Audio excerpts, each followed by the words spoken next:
বন্ধুরা, সম্পূর্ণার সাথে সবাইকে অনেক অনেক স্বাগতম। আবার একটা রেসিপি নিয়ে চলে এসেছি। তবে এই রেসিপিটা বাড়িতে কেউ এলে চায়ের সঙ্গে বানিয়ে দিতে পারেন। খুব ভালো এবং তাড়াতাড়ি হয়ে যায়। দেখে নেওয়া যাক রেসিপিটা। প্রথমে আলুগুলো সেদ্ধ করে নেব। আলু সেদ্ধ করতে পরিমাণ মতো লবণ দিয়ে দিয়েছি। এবার আলুটা সিদ্ধ হতে হতে এদিকে আমি বেসনটা মাখিয়ে নেব।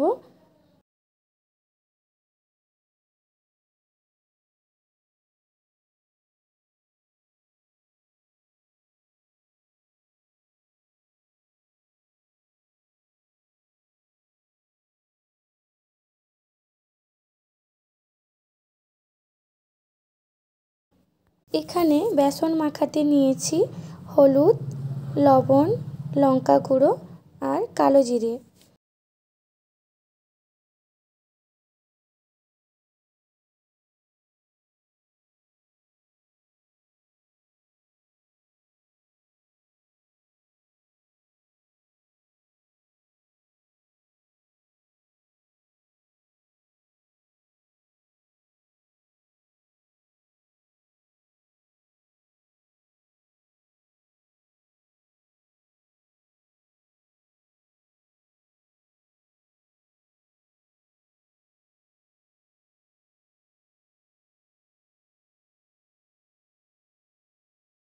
এবার জল দিয়ে ভালোভাবে বেসনটা ফাটিয়ে নেব।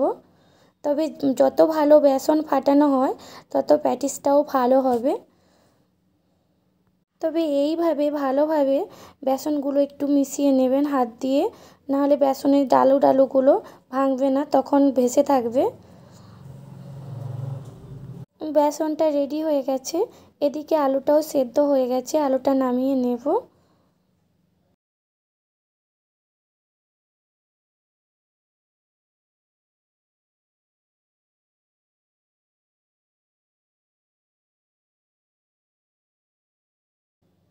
দেখুন আলুটাও ভালোভাবে সিদ্ধ হয়ে গেছে।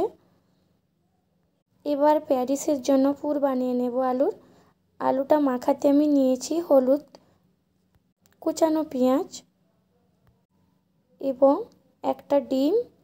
এখানে আমি লবণটা দিইনি, সেদ্ধর সময় যেহেতু লবণটা দিয়েছিলাম। আর কাঁচা লঙ্কা কোচানো। এবারে সবগুলো দিয়ে ভালোভাবে মিশিয়ে নেব।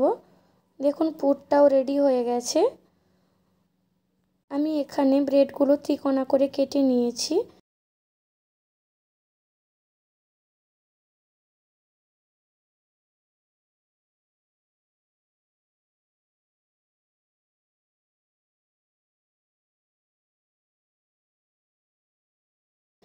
এবার একটা ব্রেড নেব, তার উপরে ভালোভাবে পুরটা লাগিয়ে দেব। পুরটা লাগানোর সময় একটু দেখে শুনে লাগাবেন, নাহলে যদি বাইরে থেকে বেরিয়ে থাকে তাহলে যখন তেলের মধ্যে দেবে তখন ছিটিয়ে পড়বে গায়ে। তারপর আর একটা ব্রেড তার উপরে দিয়ে ভালোভাবে মুখগুলো মেরে দেব। দেখুন এইভাবেই মারব, যাতে বাইরে থেকে আলুর পুরগুলো যাতে না বেরিয়ে যায়। এইভাবে প্রত্যেকটা ব্রেড আমি রেডি করে নেব।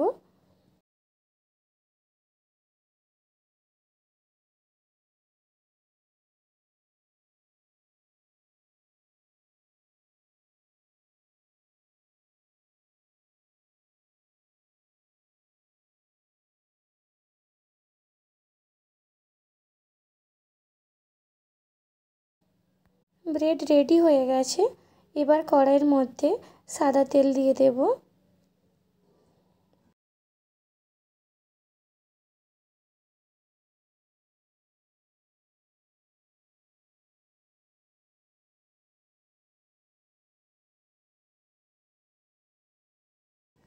তেলটা গরম হয়ে গেছে।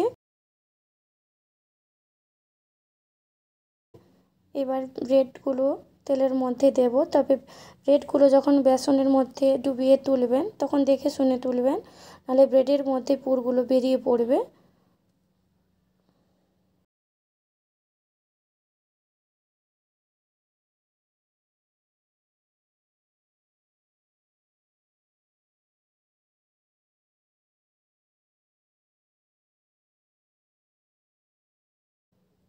ব্রেডের একদিকটা হয়ে গেছে, এবার উল্টে দেব।